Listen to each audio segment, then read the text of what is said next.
Hi everyone, welcome to our YouTube channel জ্ঞান studies for government jobs. তোমাদের আজকে second class কিসের উপর? রেলের গ্রুপ ডি প্রিভিয়াস ইয়ারের উপর। এর আগেও আমাদের আর একটি ক্লাস হয়ে গেছে যেখানে আমরা রেলের কিছু কোশ্চেন নিয়ে প্রিভিয়াস ইয়ারের আলোচনা করেছিলাম এবং আজকে তার পরবর্তী ক্লাস।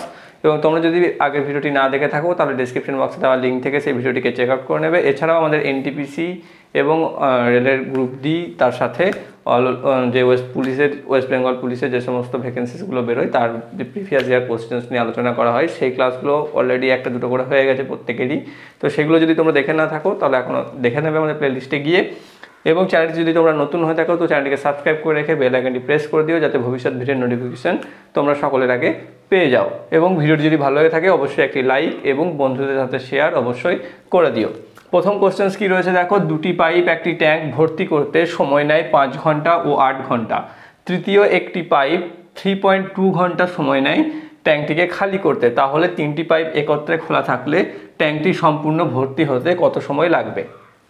যারা যারা আগের ক্লাসগুলো করেছো তারা দেখবে এই ধরনের অঙ্ক আমি অলরেডি করে দিয়েছিলাম সেখানে, যে এই অঙ্কগুলো কিভাবে করতে হয়। শুধু এখানে একটাই ফারাক আছে যে এইখানটাতে দশমিকের ভ্যালু দেওয়া আছে, 3.2 ঘন্টা দেওয়া আছে, তাছাড়া বাকি সব সেম। তবে দশমিক থাকলেও আলাদা হওয়ার কিছু নেই, একই রকমভাবেই আমরা অঙ্কটিকে করতে পারবো। অর্থাৎ প্রথম নলটি দেখো বা পাইপটি 1 ঘন্টায় কতটা করছে? 1 ঘন্টায় করে 1/5 অংশ ভর্তি, আর অপর নলটি 1 ঘন্টায় করে 1/8 অংশ ভর্তি। ঠিক আছে, এবার এই দুটো যদি আমরা যোগ করে দিই তাহলে ওপরের যে নল দুটো বলেছে যথাক্রমে 5 ঘন্টা ও 8 ঘন্টায় ট্যাঙ্কটিকে সম্পূর্ণ ভর্তি করতে পারে, তারা দুজনে মিলে 1 ঘন্টাতে ভর্তি করবে এতটা অংশ। কিভাবে পেলাম আরেকবার বলি, প্রথম নলটি 5 ঘন্টায় ভর্তি করছে অর্থাৎ 1 ঘন্টায় করছে 1/5 অংশ ভর্তি, এবং পরবর্তী নলটি করছে 8 ঘন্টায় সম্পূর্ণ ভর্তি অর্থাৎ 1 ঘন্টায় করছে 1/8 অংশ ভর্তি। এবং দুটো নল যদি আমরা একসাথে চালাই তাহলে তারা 1 ঘন্টায় করবে এত অংশ ভর্তি। এবার বলে দিয়েছে তৃতীয় আরেকটি পাইপ যে 3.2 ঘন্টা সময় নেয় ট্যাঙ্কটিকে খালি করতে, তাহলে সে 1 ঘন্টায় কত করছে? সে 1 ঘন্টায় করবে 1/3.2 অংশ খালি করে দেবে সে। অর্থাৎ এরা দুজন মিলে ভর্তি করছে এতটা, আর একটা নল সে খালি করছে এতটা অংশ, তাহলে আলটিমেটলি ভর্তি কতটা থাকছে? এতটা ভর্তি হওয়ার পর এতটা বেরিয়ে যাচ্ছে, অর্থাৎ এটা বিয়োগ। তাহলে আমরা এটা যদি করি তাহলে পেয়ে যাবো যে 1 ঘন্টায় মোট ট্যাঙ্কটি কতটা ফিল হচ্ছে বা কতটা ভর্তি হচ্ছে। তো সেটা আমরা বার করব। সেটা বার করব কিভাবে? প্রথমে এটা যোগ করে দাও, নিজে নিজে করবে, এগুলো এত লসাগু টসাগু করার দরকার নেই, মুখে মুখেই করে নিতে পারবে। 8 আর 5 13, আর এটা হয়ে যাবে, তুমি যদি দশমিক তোলো তাহলে হয়ে যাবে 10/32।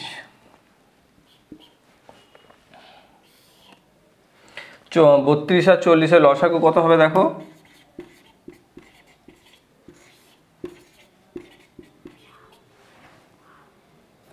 160।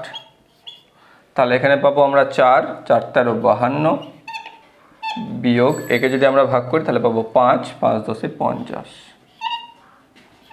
সমান 2/160 বা 1/80 অংশ।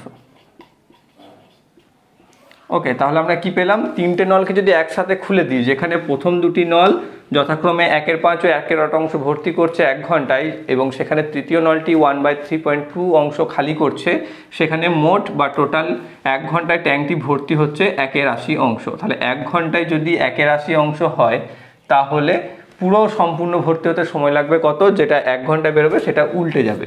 ঠিক আছে, অর্থাৎ 1/80টা উল্টে হয়ে যাবে 80/1 বা 80 ঘন্টা। ওকে, এবার এখানে দেখো তুমি ঘন্টাতে সবগুলো দেওয়া আছে, তার সাথে সাথে দিনেও আছে, অর্থাৎ আমাকে ঘন্টাকে দিনে কনভার্ট করতে হবে। সেক্ষেত্রে আমাকে কি করতে হয়? ঘন্টা থেকে দিন করতে গেলে আমাকে 24 দিয়ে ভাগ করতে হয়। তো এটাকে যদি আমরা 24 দিয়ে ভাগ করি তাহলে দেখবে 3 বার যাবে, অর্থাৎ 3 24 72, অর্থাৎ 3 দিন। আর 80 থেকে 72 বাদ দিলে হয়ে যাবে 8 ঘন্টা। অতএব কাজে লাগবে বা ভর্তি হতে টাইম লাগবে 8 ঘন্টা। অতএব যদি দুটি পাইপ একটি ট্যাঙ্কি ভর্তি করতে সময় নেয় যথাক্রমে 5 ঘন্টা ও 8 ঘন্টা, এবং সেখানে তৃতীয় আর একটি পাইপ যদি 3.2 ঘন্টা সময় নেয় সেটিকে খালি করতে, তাহলে তিনটি নলকে যদি আমরা পাইপকে যদি আমরা একসাথে চালিয়ে দিই তাহলে সেই ট্যাঙ্কটি সম্পূর্ণ ভর্তি হতে সময় নেবে 3 দিন 8 ঘন্টা। অপশন ডি হচ্ছে এটির। পরবর্তী অঙ্ক দেখো কি রয়েছে, খুব সহজই একটা অঙ্ক। যদি P/18 সমানুপাতিক 5/3 হয় তাহলে P এর ভ্যালু কত?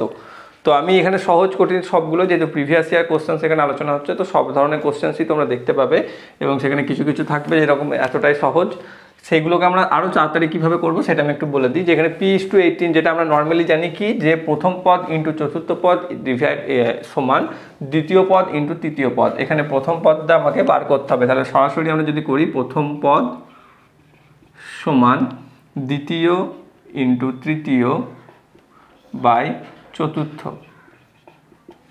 ওকে, তাহলে আমরা এখানে কি করব, দ্বিতীয় ইন্টু তৃতীয় মানে হচ্ছে 18 গণিত 5 বাই 3, তাহলে হয়ে যাবে 30। এটা একভাবে, অপশন বি হচ্ছে এটি সঠিক উত্তর। তুমি আর একটা মেথডেও এটাকে করতে পারো। এই দিকের যে অনুপাতটা রয়েছে সেটা দেখবে 5:3, আর এই দিকের যেটা অনুপাত রয়েছে P:18। আমাকে পি এর ভ্যালু বার করতে বলেছে, যে এই অনুপাত যেটা রয়েছে সেটা দেখো 3 রয়েছে, এই 3টাকে তুমি 18কে ভাগ করে দাও, তাহলে কত পাচ্ছ, মানে এর যেটা চতুর্থ পদ আর মানে এই যে অনুপাত 5:3 যা P:18 তো তাই, তবেই তো সমানুপাতি হয়েছে। সেই কারণে 3কে যদি আমরা 18 দিয়ে ভাগ করি, যেটা পাবো আমরা সেটা কমন থাকবে দুটোর মধ্যে, তাহলে সেই যেটা পাচ্ছি সেটাকে তুমি এটা দিয়ে গুণ করে দাও।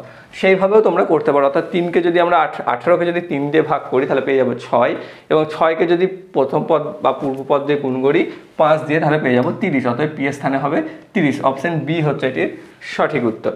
ওকে, পরবর্তী অঙ্ক দেখো কি রয়েছে, একটি কোন ভগ্নাংশ হাফ থেকে বিয়োগ করলে ফল হয় 3/4। অপশন রয়েছে 1/4, 1/3, -1/4, -1/3। অঙ্কটা খুবই সহজ, কিন্তু তবুও আমাদের তাড়াহুড়োতে অনেক সময় দেরি হয়ে যায়। কি করি আমরা, যে কি করে দিই, 1/3 এবং 1/2 যোগ করে, 1/3, 1/2 এবং 3/4টাকে যোগ করে দিই, নিয়ে তাহলে বেরিয়ে যায় বা করে ফেলি আমরা অনেক সময়তে। সেটা কিন্তু হবে না। এখানে দেখো কি বলেছে, কোন ভগ্নাংশ হাফ থেকে বিয়োগ করলে, এখানে বলেনি কিন্তু কোনো ভগ্নাংশ থেকে হাফ বিয়োগ করলে, সেটা দুটোর মধ্যে একটু পার্থক্য আছে, সেই দুটো একটু মাথায় রেখে পড়বে তোমরা অঙ্কটা, ঠিক আছে। এখানে দেখো রয়েছে কোন ভগ্নাংশ হাফ থেকে বিয়োগ করলে, আর যদি বলা থাকতো কোনো ভগ্নাংশ থেকে হাফ বিয়োগ করলে, দুটোর মধ্যে কিন্তু অনেকখানি ফারাক। তাহলে এখানে কি বলেছে, কোন ভগ্নাংশ হাফ থেকে বিয়োগ করলে, অর্থাৎ হাফ থেকে কোনো একটি ভগ্নাংশ যেটা আমি জানি না সেটা যদি আমি বিয়োগ করি, তাহলে বিয়োগফল হচ্ছে 3/4। ওকে, তাহলে এইটা হচ্ছে আমার ফর্মুলা। তাহলে কি হচ্ছে, এই জিজ্ঞাসা চিহ্ন এই যে জায়গাটা সেটা আমাকে বার করতে হবে, অর্থাৎ সেটা যদি আমি বার করি তাহলে সেটা কি হবে, দেখো হাফ থেকে 3/4 বাদ যাবে, ঠিক আছে। হাফ থেকে 3/4টাকে আমাকে বিয়োগ করতে হবে। তাহলে আমরা যদি হাফ থেকে 3/4 বিয়োগ করি, তাহলে বিয়োগফল আমাদের কত আসবে, 4, আর উপরে থাকবে 1 - 2, 2 - 3, তাহলে পাচ্ছি -1/4। অতএব কোন ভগ্নাংশ হাফ থেকে বিয়োগ করলে ফল হয় 3/4, সেক্ষেত্রে উত্তর হচ্ছে হাফ থেকে যদি আমরা -1/4কে বিয়োগ করি তাহলে আমরা পেয়ে যাব 3/4। সেটা তো আমি যেটার জন্য এটা করলাম, এটা খুব সহজ একটা অঙ্ক, কিন্তু যে জন্য তোমাদের ভুল হয় শুধুমাত্র পড়ার ক্ষেত্রে, দেখবে এখানে আরেকবার বলে দিচ্ছি যে কোন ভগ্নাংশ হাফ থেকে বিয়োগ বলেছে। এক্ষেত্রে যদি এটা থাকতো যে কোনো ভগ্নাংশ থেকে হাফ থেকে কোনো ভগ্নাংশ বিয়োগ করলে, সেটা অর্থ হচ্ছে এটা। যদি বলা থাকতো কোনো ভগ্নাংশ থেকে হাফ বিয়োগ করলে, সেটা কিন্তু এর আলাদাটা, অর্থাৎ সেক্ষেত্রে জিজ্ঞাসা চিহ্নটা আগে আসতো, পরে হাফ হতো, তারপর এখানে 3/4 হতো, এইরকম দাঁড়াতো। সেক্ষেত্রে যদি বলা থাকতো কোনো ভগ্নাংশ থেকে হাফ বিয়োগ করলে। ওকে, তো এই ক্ষেত্রে সঠিক উত্তর হচ্ছে অপশন সি -1/4। দেখো কি রয়েছে, একটি দ্রব্যের বিক্রয় মূল্য 616 টাকা 12% লাভযুক্ত করে, যদি সেই দ্রব্যটি 462 টাকায় বিক্রি করা হয় তাহলে ক্ষতির পরিমাণ কত। তো এই অঙ্কটা আমাকে কি করতে হবে, কি বলে দেওয়া আছে এখানে, যে বিক্রয় মূল্য যখন 616 টাকা, তখন কি করে 12% লাভ হয়, তাহলে আমাকে ক্রয় মূল্য কত সেটা বার করতে হবে সবার ফার্স্ট। পরবর্তী বিক্রি কি করছে সেটা পরে দেখছি, আগে আমাকে বার করতে হবে ক্রয় মূল্য কত। যদি 616 টাকায় বিক্রি করে আমার 12% লাভ হয়, তাহলে ক্রয় মূল্য হবে কত, 616 × 100/112।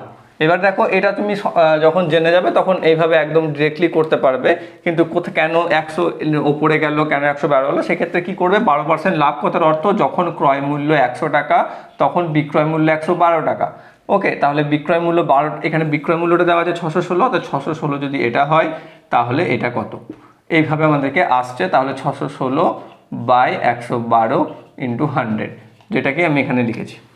ওকে, এবার এটাকে যদি আমরা কাটাকাটি করি তাহলে দেখো প্রথমে কি পাবে, এটাকে 2 দিয়ে কাটো, এটা কত পাচ্ছি আমরা 56। এবার 56কে এটা দিয়ে কাটো, 11 দিয়ে চলে যাবে, তাহলে 5 11 55, 550 টাকা হয়েছে। তাহলে কি পেলাম আমরা এখান থেকে, যে দ্রব্যটির কথা বলেছে এখানে, যেটি 616 টাকায় বিক্রি করলে আমাদের 12% লাভ হয়, তার ক্রয় মূল্য হচ্ছে 550 টাকা। এবার বলেছে 400, পরবর্তী এবার কথাতে যাও, যে 462 টাকায় বিক্রি করলে ক্ষতির পরিমাণ কত। তাহলে প্রথমে আমাকে সেটাই বার করতে হবে, 462 টাকা যদি আমরা বিক্রি করি তাহলে ক্ষতি কত হচ্ছে। কিনছি আমি 550 টাকায়, বিক্রি করছি 462 টাকায়, তাহলে আমার ক্ষতি কত হচ্ছে সেটা হচ্ছে, দেখো যদি আমরা বিয়োগ করি, এদিকে 50 আর এদিকে 38, মানে হচ্ছে 88 টাকা। ঠিক আছে, তাহলে আমি কি পেলাম, যে 550 টাকায় কিনে 462 টাকায় বিক্রি করলে আমার 88 টাকা ক্ষতি হচ্ছে। তাহলে আমার শতকরা ক্ষতি কত সেটা আমার বার করতে হবে, অর্থাৎ 550 টাকার জিনিসে আমি 88 টাকা ক্ষতি করছি, তাহলে 100 টাকার জিনিসে আমি কত ক্ষতি হচ্ছে সেটা আমাকে পার্সেন্টেজে যদি আমরা বার করি, তাহলে বার করলে আমরা এটার উত্তর পেয়ে যাব। এবং সেটা বার করার জন্য আমাকে কি করতে হবে, যে কি বললাম, 550 টাকায় আমার 88 টাকা ক্ষতি হচ্ছে, তাহলে 550-এ যদি আমার 88 টাকা ক্ষতি হয়, জিনিসটার দাম এটা, ক্ষতি হচ্ছে এটা, তাহলে এটা যদি 100 হয় তাহলে এটা কত হবে। ওকে, তাহলে দেখো আমাকে কি করবে, এটা 100/550 × 88, 11 দিয়ে 0টা কাটো ফার্স্টে, তারপর 11 দিয়ে 5 8 2 সমান 16 টাকা।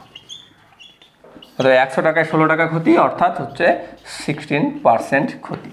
ওকে, তাহলে অপশন বি হচ্ছে এটির সঠিক উত্তর। যে একটি দ্রব্যের বিক্রয় মূল্য 616 টাকা যদি 12% লাভযুক্ত করে, তাহলে 462 টাকায় বিক্রি করা হলে তার ক্ষতি হচ্ছে 16%। অপশন বি হচ্ছে এটির।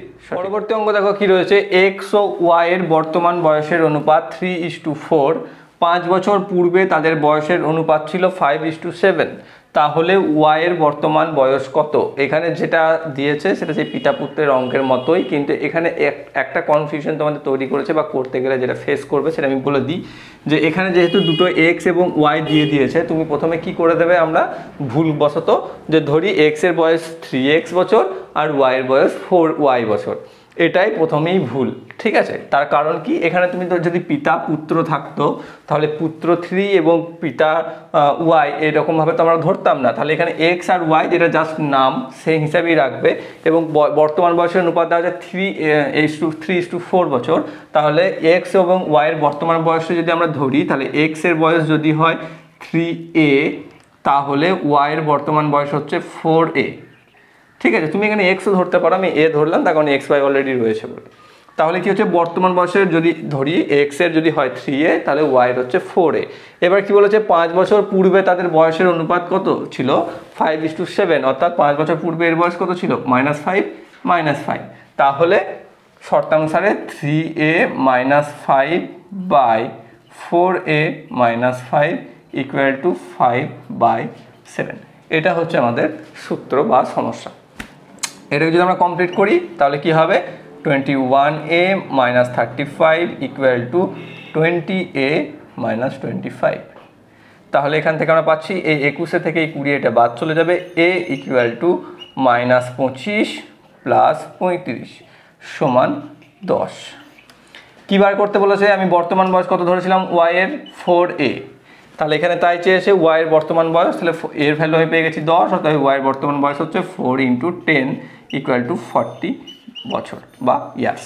অতএব অপশন বি হচ্ছে এটির সঠিক উত্তর, যে যদি এক্স ও ওয়াই এর বর্তমান বয়সের অনুপাত 3:4 হয় এবং 5 বছর পূর্বে তাদের বয়সের অনুপাত যদি 5:7 হয়, তাহলে ওয়াই এর বর্তমান বয়স হচ্ছে 40 বছর। এখানে এক্স ওয়াইটা ওই জন্যই দিয়েছে যাতে ধরার সময় তোমাদের। পরবর্তী অঙ্ক দেখো কি রয়েছে, 2 to the power -8 - 1 √2 to the power 12 = কত। এক্ষেত্রে তোমাদেরকে আমি অনেক আগে বলে দিয়েছি যে 1 to 30 এর মোটামুটিভাবে বর্গগুলো এবং এগুলো মনে রাখতে বা মুখস্থ করতে। 2 to the power 8 কথার অর্থ হচ্ছে 8টা 2 এর গুণফল, অর্থাৎ আমরা যদি এখানে লিখি তোমাদেরকে বোঝানোর জন্য, তাহলে ঠিক আছে, পাশাপাশি লিখলে লম্বা হয়ে যাবে, তাই নিচে নিচে 8টা 2-এর গুণফল মানে হচ্ছে 2^8 আর √2^12 মানে হচ্ছে √2 এর 12টা √2। ঠিক আছে, তো এটাকে তুমি ফর্মুলা যদি করি আমরা 2^8 ইকুয়াল টু হচ্ছে 256, এগুলো তোমাকে একটু মনে রাখতে হবে, -1 আর এখানে √2^12 দিয়েছে অর্থাৎ 2 এর হাফ হয়ে যাবে, কারণ কি √2 যদি দুটো থাকে তার মানে হচ্ছে একটা 2।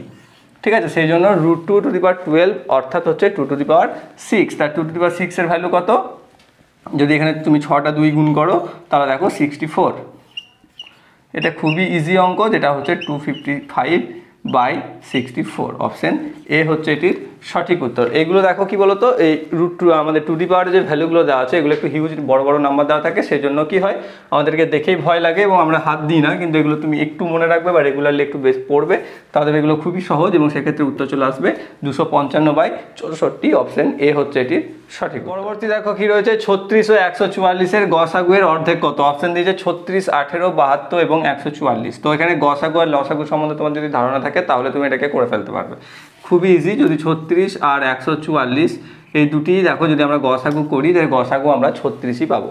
ঠিক আছে, এবং 36 যদি পাই তাহলে তার অর্ধেক হচ্ছে 18। অপশন বি হচ্ছে এটির সঠিক উত্তর। এবার যদি গসাগুর বদলে লসাগু থাকতো তাহলে কি হতো, 36 আর 44, দেখো 144 যেটা দেওয়া রয়েছে, 36 দিয়ে দেখো 144কে আমরা ভাগ করতে পারি, 36কে 4 দিয়ে গুণ করলে তুমি 144 পেয়ে যাবে। সেক্ষেত্রে লসাগু যদি করতে হতো তাহলে লসাগু হতো 144 এবং সেক্ষেত্রে লসাগুর অর্ধেক যদি বলতো সেক্ষেত্রে হতো 72। তো এটা সিম্পলি অঙ্ক, যদি আমরা গসাগু যেভাবে করি সেইভাবে আমরা করতে পারো, বা ভাগ প্রক্রিয়া যে গসাগুর নিয়ম আছে সেইভাবেও করতে পারো।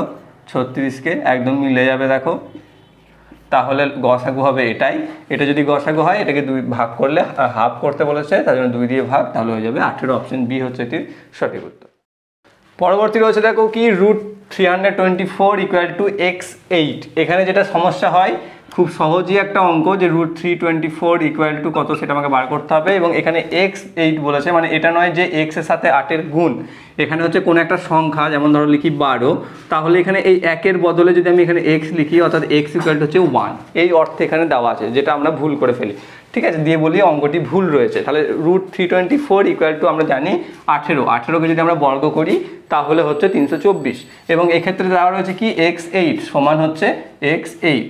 তাহলে এখানে x এর ঘরে কি হবে, এখানে 8টা দেখো ম্যাচ করছে আর x এর ঘরে হবে 1।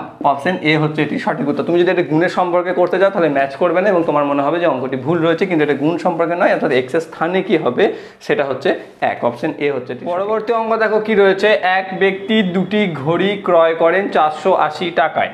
তিনি একটি ঘড়ি বিক্রি করেন 15% ক্ষতিতে ও অপরটি বিক্রি করেন 19% লাভে। এরপর ব্যক্তিটি জানতে পারেন যে ঘড়ি দুটি একই দামে বিক্রি করেছেন। ঘড়ি দুটির ক্রয় মূল্য কত ছিল সেটা আমাকে বার করতে হবে। অপশন দেওয়া রয়েছে 4টে, যেটা কোশ্চেনে যা ছিল তাই আমি লিখেছি এখানে। তো কেন লিখেছি বা কেন এই কথাটা উল্লেখ করলাম সেটা আমি তোমাকে পরে বলছি, আগে অঙ্কটা মেথড দেখানোর পর। তো কি বলছে এখানে, এক ব্যক্তি 2টি ঘড়ি ক্রয় করেছিলেন 480 টাকায়, অর্থাৎ একটি ঘড়ি যদি তিনি x টাকায় ক্রয় করেন তাহলে অপর ঘড়িটি ক্রয় করেছিলেন 480 মাইনাস x টাকায়, তাই তো।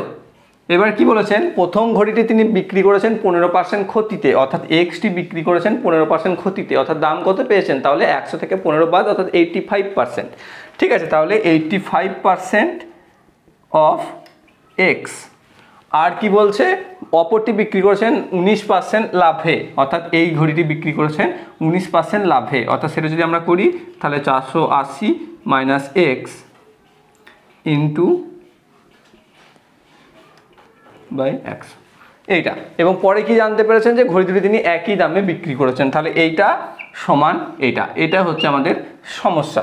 যদি এটা করি আমরা তাহলে আমরা এখান থেকে কি পাচ্ছি, এই সাইডে দেখাও, দেখে নাও, তাহলে কি পাচ্ছি এখান থেকে 85x by 100 equal to 480 minus x into 119 by 100। প্রথমেই 100 কেটে দাও, এখান থেকে আমরা কি পেয়ে গেলাম, 85x ইকুয়াল টু 119কে 480 দিয়ে গুণ, 480 ইন্টু 119 মাইনাস 119x।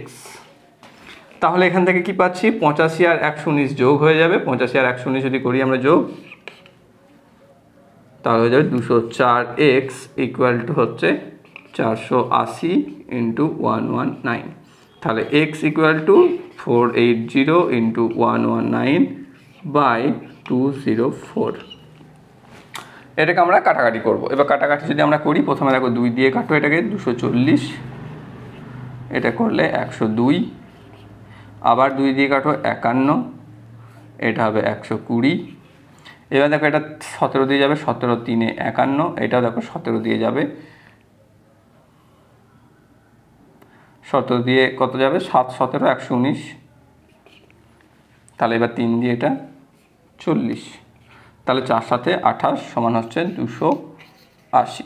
তাহলে এক্স ইকুয়ালটা আমি পেয়ে গেলাম 280। তাহলে প্রথম ঘড়িটির ক্রয় মূল্য কত ধরেছিলাম আমি, এক্স টাকা, তাহলে এক্স সমান হয়ে গেল 280 টাকা, আর বাকিটা হচ্ছে 480 মাইনাস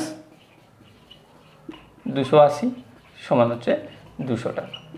তাহলে ঘড়ি দুটির ক্রয় মূল্য, একটা দাম হচ্ছে 280, একটা দাম হচ্ছে 200। এবার আমি কেন বললাম যে এখানে অপশানসগুলো বইয়ে যা দেওয়া আছে বা কোশ্চেনে যা ছিল সেটাই উল্লেখ করছি। দেখো এই ঘড়ির অঙ্কটা একটু লেন্দি, তোমাকে একটু ক্যালকুলেশন করতে হবে। তো আমাদের পরীক্ষাতে এই অঙ্কগুলো যদি এরকমভাবে থাকে এবং তোমাদের হাতে যদি কম সময় থাকে, জানলে অবশ্যই মেথডে করবে। যদি না জেনে থাকো বা মনে হয়েছে দেরি হয়েছে আর করা যাবে না, তখন অপশানগুলো দেখবে যে দেখো দুটি ঘড়ির দাম তো বলেছে 480 টাকা, অর্থাৎ দুটি ঘড়ির ক্রয় মূল্যকে যদি আমরা যোগ করি 480 টাকা পাবো। এখানে যে অপশানসগুলো দিয়েছে দেখো পরীক্ষার সময় এইরকম দেওয়াই থাকে ম্যাক্সিমাম ক্ষেত্রে, যেগুলো একটু লেন্দি বড় অঙ্ক হয়, আমরা অপশানসগুলো কতটা খেয়াল রাখি না। এখানে দেখো কোন দুটোকে যোগ করলে 480 টাকা হচ্ছে, দেখো শুধু সেটুকু যদি দেখো তাহলে দেখো উত্তর পেয়ে যাবে। এটাকে যদি যোগ করি দেখো 485, মানে এটা হবে না। এটাকে যদি যোগ করো তাহলেও 485, এটাও হবে না। এটাকে যদি যোগ করো তাহলে হচ্ছে 460, এটাও হবে না। তাহলে 280 এবং 200 যেটাকে যোগ করলে আমি একমাত্র 480 টাকা পাচ্ছি। তাহলে এটাই হচ্ছে সঠিক উত্তর। তুমি না করেও এইভাবে করতে পারো। যেগুলো দেখবে একটু লেন্দি এবং একটু ক্যালকুলেশন করতে হচ্ছে, সেগুলোর ক্ষেত্রে অপশানসগুলো একটু নজর দেবে, তাহলে দেখবে তোমাদেরকে অঙ্ক না করেই তোমরা উত্তর করে আসতে পারছো। সব সময় যেরকম থাকবে তার কোনো মানে নেই। তোমরা জেনে শুনেও যদি করতে চলে যাও তাহলে আমার মুশকিল আছে যে আমি অঙ্ক করবো না, সব অপশানস দেখে করে দেবো, তাহলে কিন্তু হবে না। যেগুলো বেশি লেন্দি অঙ্ক থাকে, হয়তো দেখবে দুটোর মধ্যে তুমি পেয়ে গেলে, অর্থাৎ এখানে আমি যেমন 3 থেকে কেটে দিলাম, এখানে নয় একবারে উত্তরটা আমি ডিরেক্ট পেয়ে গেছি, কিন্তু হয়তো এখানে আর একটা সম্পর্ক ছিল যেখানে দেওয়া রয়েছে 190, আর এখানে আর একটা কিছু দেওয়া রয়েছে 290, তাহলেও এরকম একটা অপশানও থাকতে পারে। তখন তুমি দুটোই ম্যাচ করে যাবে। সেই দুটোর মধ্যে তোমাকে আবার চেক করতে হবে যে 15% কমিয়ে 19% বাড়িয়ে তোমার সেম আসছে কিনা।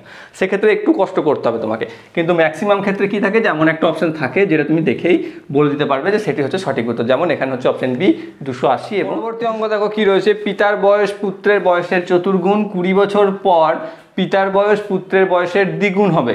তাহলে পিতা ও পুত্রের বয়স কত? অপশান দেওয়া আছে 40 বছর, 10 বছর, 36 বছর, 9 বছর, 44 বছর এবং 11 বছর, এবং শেষ অপশান 60 বছর ও 15 বছর। যেখানে তুমি অপশানসগুলো যদি দেখো প্রত্যেকটিতে প্রথম শর্তটা মেনে নেওয়া হয়েছে যে পিতার বয়স পুত্রের বয়সের চতুর্গুণ।